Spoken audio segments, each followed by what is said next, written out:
name is Levi Mock, your low-budget movie buff, and this is Flix on Flix, the show I attempt to review and analyze any and all Netflix original content.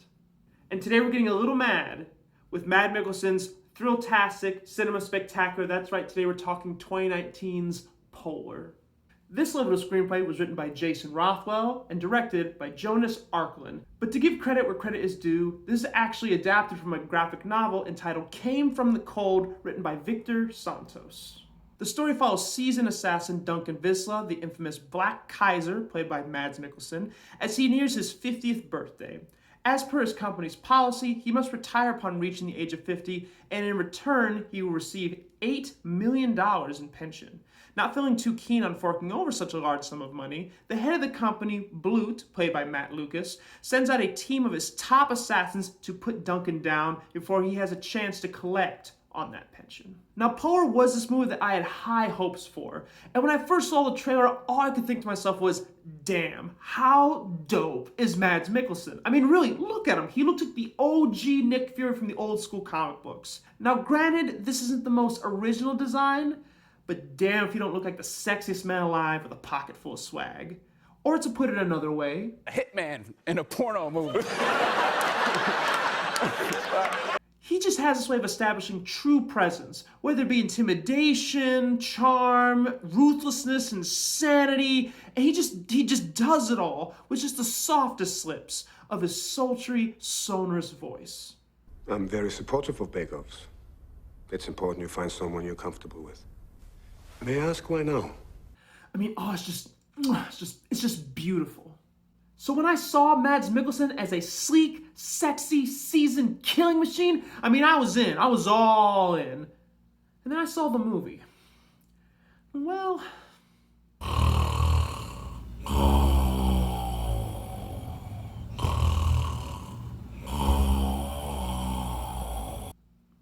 I mean, we'll get there. We'll get there. All right, so let's try to stay positive. I can't promise we'll stay there, but we will try. So what's good and what's grand in this movie?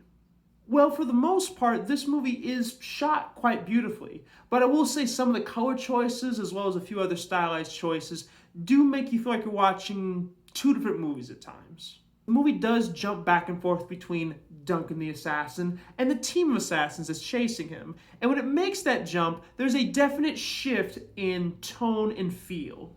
When you're following Duncan, the colors are often more muted and dark. And although some scenes do have some speckles of humor, they're typically more stoic and serious.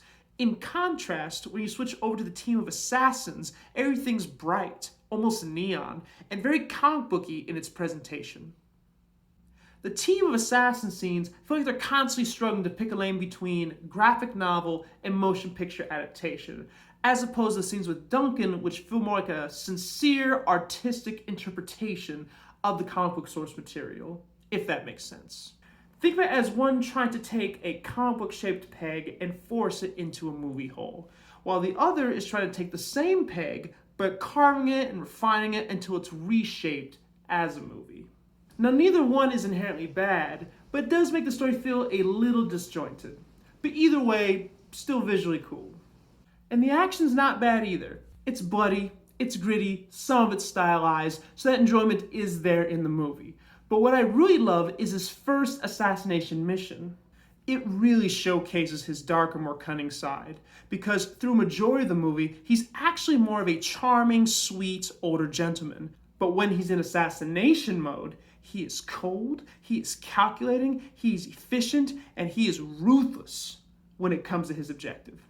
And what I also like about the scene is that it makes Mads feel very tame, like he's just conducting business.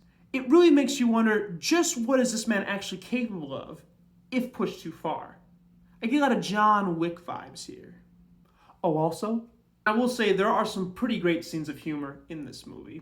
One of which has to do with Duncan and his dog, but my personal favorite is the schoolhouse scene, where Duncan has to teach a bunch of little kids about world culture. Now, I won't ruin it just in case you watch it, but it's pretty great. I love it. Now, the last positive I have for the movie is the story.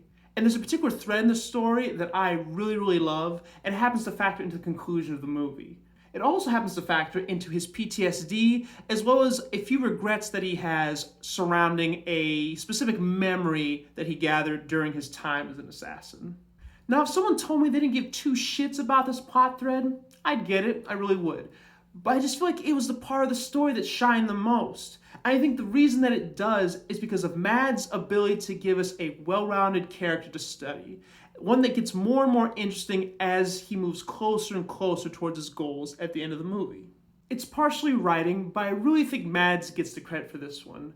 Especially considering, and this will get us into the negatives of the movie, the story and its structure just do him no favors.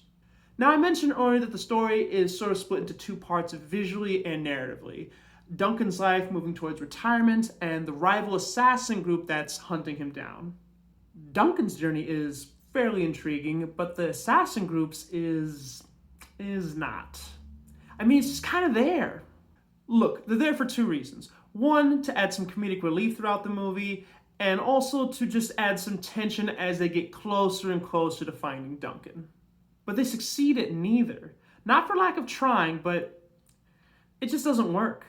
So now you have these scenes about these characters that you don't care about, that aren't funny, that offer no substance to the movie, and build no tension. They could be cut out of the movie entirely and it wouldn't make any difference to the story whatsoever. All you really need is their opening scene to introduce them, and then their ultimate clash with Duncan towards the end, and that's it.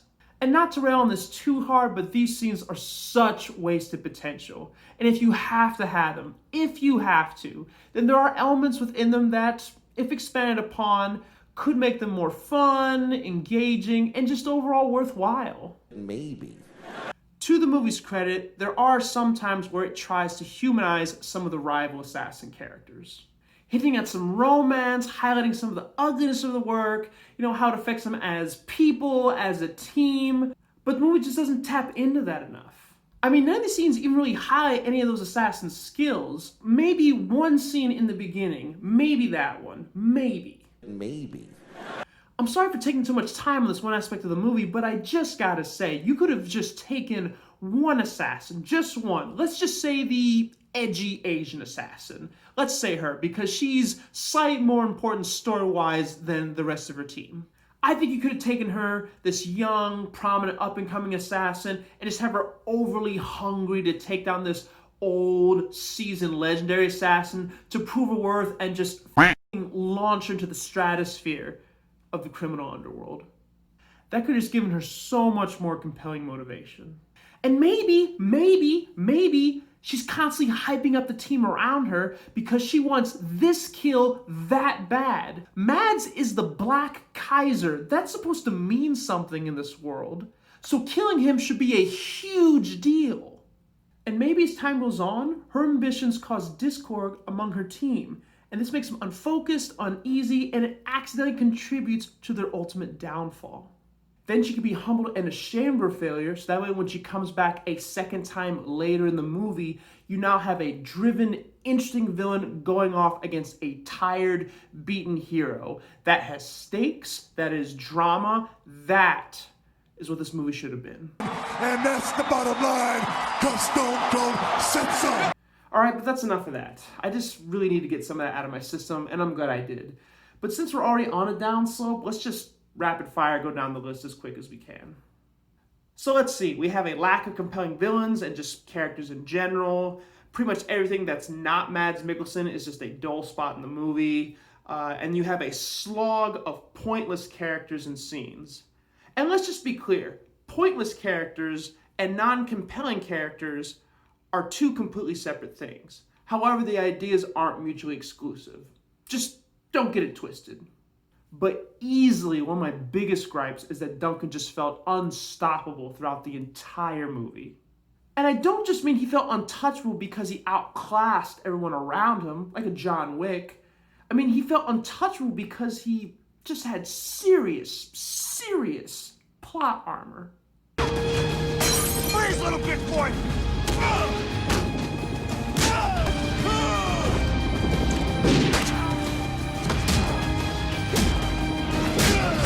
So to give an example, in the major climax of this movie, there is a hallway combat gunfight sequence.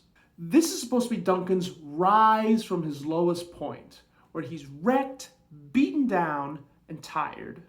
And this is done to make his fight seem more badass, more epic, more substantial, just to showcase how badass Duncan can really be. Kind of like John Wick. The problem is that visually, it kind of sucks. It's slow, it's sloppy, and not in an intense, gritty kind of way.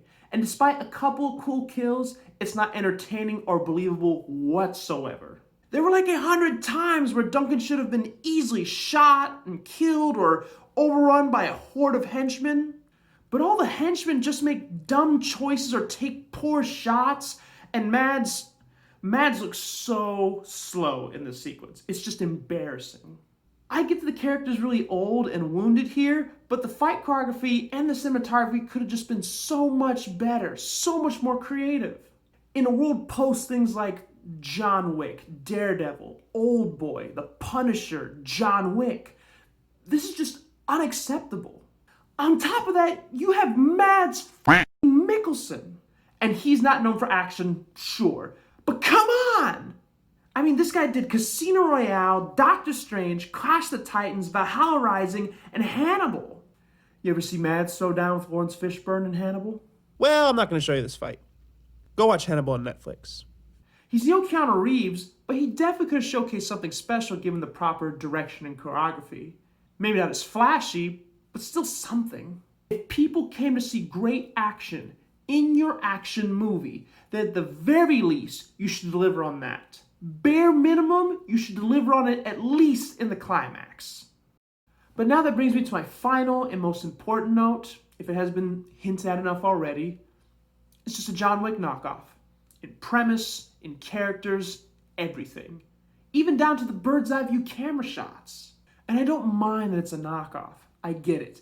Any good piece of media will ultimately have its fair share of imitation down the line.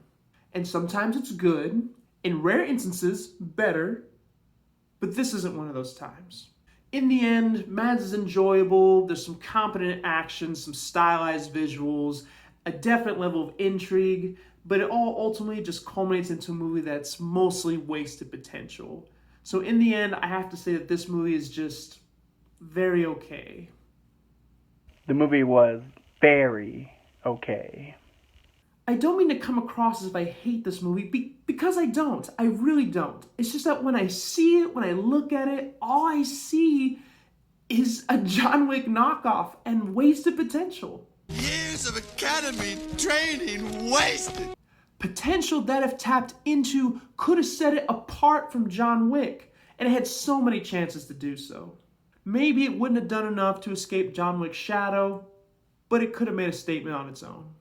So yeah, that's my review of 2019's Polar. Thank you very much for putting up with me and my bedhead quarantine hair. But yeah, let me know what you thought about the movie. Did you love it? Did you hate it? Did you kind of think it was okay? Did you not see it at all? Do you even want to see it? Let me know. Leave a comment down below. But that's all the time I have for today, guys. Thank you very much for joining me. Once again, my name is Levi Mock, your low-budget movie buff. And remember, stay happy, stay healthy, stay awesome.